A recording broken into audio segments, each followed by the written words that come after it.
নমস্কাৰ দেশ দুনিয়া অনুষ্ঠানৰ সৈতে ষ্টুডিঅ'ত মই অনিৰ্বাণ পাঠক। আজি পাকিস্তানৰ কথা নকওঁ, আজি কম বাংলাদেশৰ কথা। ভাৰতৰ আনখন চুবুৰীয়া দেশ বাংলাদেশ। এফালে সন্ত্ৰাসবাদৰ দপদপনিত জৰ্জৰিত পাকিস্তান আৰু আনফালে আভ্যন্তৰীণ অশান্তিত জুৰুলা হৈ আছে বাংলাদেশ। বাংলাদেশে এইবাৰ নিষিদ্ধ কৰিলে দেশখনৰ প্ৰাক্তন প্ৰধানমন্ত্ৰী শ্বেখ হাছিনাৰ দল আৱামী লীগক। বাংলাদেশৰ বৰ্তমানৰ মহম্মদ ইউনুছ নেতৃত্বাধীন অন্তৰ্বৰ্তীকালীন চৰকাৰে নিষিদ্ধ ঘোষণা কৰিছে বাংলাদেশ আৱামী লীগক।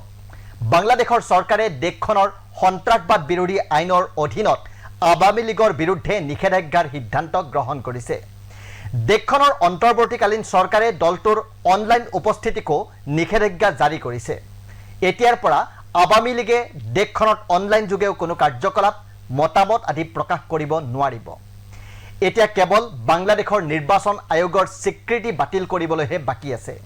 নিৰ্বাচন আয়োগে স্বীকৃতি বাতিল কৰিলে বাংলাদেশ আৱামী লীগে দেশখনৰ নিৰ্বাচনতো অংশগ্ৰহণ কৰিব নোৱাৰিব। আমি সকলোৱে জানো 2024 বৰ্ষত বাংলাদেশত সংৰক্ষণৰ বিৰুদ্ধে হোৱা ব্যাপক গণ অভ্যুত্থানৰ পাছত প্ৰধানমন্ত্ৰী পদ ত্যাগ কৰিছিল শ্বেখ হাছিনাই। কেৱল ইমানেই নহয়, ভয়াৱহ প্ৰতিবাদৰ পৰা কোনোমতে প্ৰাণ বচাই ভাৰতত আহি উপস্থিত হৈছিল শ্বেখ হাছিনা। বৰ্তমানো শ্বেখ হাছিনা দেশৰ পৰা বাহিৰত আছে। শ্বেখ হাছিনা চৰকাৰৰ পতনৰ পাছতেই বাংলাদেশৰ প্ৰতিবাদী ছাত্ৰই গঠন কৰিছিল এখন অন্তৰ্বৰ্তীকালীন চৰকাৰ। নোবেল বিজয় অৰ্থনীতিবিদ মহম্মদ ইউনুছক অন্তৰ্বৰ্তীকালীন চৰকাৰৰ মুখ্য উপদেষ্টা হিচাপে মনোনীত কৰিছিল। ইউনুছৰ নেতৃত্বতে তেতিয়াৰ পৰা চলি আছে বাংলাদেশৰ অন্তৰ্বৰ্তীকালীন চৰকাৰ।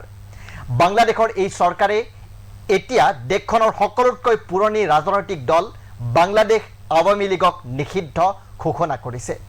ইপিনে ইউনুছৰ অন্তৰ্বৰ্তীকালীন চৰকাৰৰ এই সিদ্ধান্তক স্বেচ্ছাচাৰিতাৰ চৰম পৰ্যায় বুলি অভিহিত কৰিছে আৱামী লীগে। লগতে দলটোৱে দেশখনত নিজৰ কাৰ্যকলাপ অব্যাহত ৰাখিব বুলি প্ৰত্যাহ্বান জনাইছে চৰকাৰক। এক্সত প্ৰকাশ কৰা এক বিবৃতিত দলটোৱে কৈছে, আমি ফেচিষ্ট একনায়কত্ববাদী ইউনুছ চৰকাৰৰ সিদ্ধান্তক বিতৃষ্ণাৰে নাকচ আৰু বিৰোধিতা কৰোঁ। ফেচিষ্ট ইউনুছ চৰকাৰৰ সিদ্ধান্তক অৱজ্ঞা কৰি আৱামী লীগে উপযুক্তভাৱে নিজৰ কাৰ্যকলাপ অব্যাহত ৰাখিব আৰু এই মন্তব্য আৱামী লীগৰ। আৱামী লীগে আৰু কৈছে যে আজিৰ স্বাধীন বাংলাদেশত আৱামী লীগৰ কাৰ্যকলাপ এখন অগণতান্ত্ৰিক ফেচিষ্ট চৰকাৰে নিষিদ্ধ কৰাটো অতি দুৰ্ভাগ্যজনক।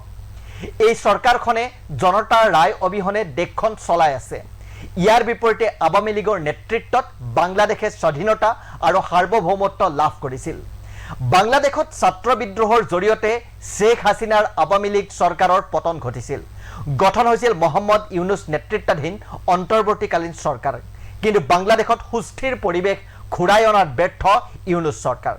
ইউনুছ চৰকাৰৰ দিনতে অৰ্থনৈতিকভাৱে দেউলীয়া হ'ব ধৰিছে বাংলাদেশ। এই চৰকাৰখনৰ দিনতে বাংলাদেশলৈ পুনৰ ঘূৰি আহিছে সাম্প্ৰদায়িক অস্থিৰতা। দেশখনৰ সংখ্যালঘুৰ ওপৰত অত্যাচাৰ চলিছে। এনে পৰিস্থিতিত দেশখনৰ বহু লোক ইউনুছ চৰকাৰৰ ওপৰত অতিষ্ঠ হৈ পৰিছে। বহুতেই শ্বেখ হাছিনাৰ আৱামী লীগৰ প্ৰতি পুনৰ সমৰ্থন ব্যক্ত কৰিবলৈ আৰম্ভ কৰিছে। এনে সময়তে অন্তৰ্বৰ্তীকালীন চৰকাৰে নিষিদ্ধ কৰি দিলে শ্বেখ হাছিনাৰ বাংলাদেশ আৱামী লীগক।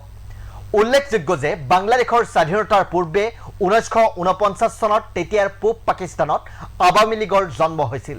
তেতিয়াৰ অবিভক্ত পাকিস্তানত বাঙালীৰ অধিকাৰৰ হকে থিয় দিছিল আৱামী লীগে। 1971 চনৰ বাংলাদেশ মুক্তিযুদ্ধৰ নেতৃত্ব দিছিল আৱামী লীগে। বাংলাদেশৰ মুক্তিযুদ্ধৰ প্ৰধান গুৰি ধৰোঁতা শ্বেখ মুজিবুৰ ৰহমানেও নেতৃত্ব দিছিল বাংলাদেশ আৱামী লীগক।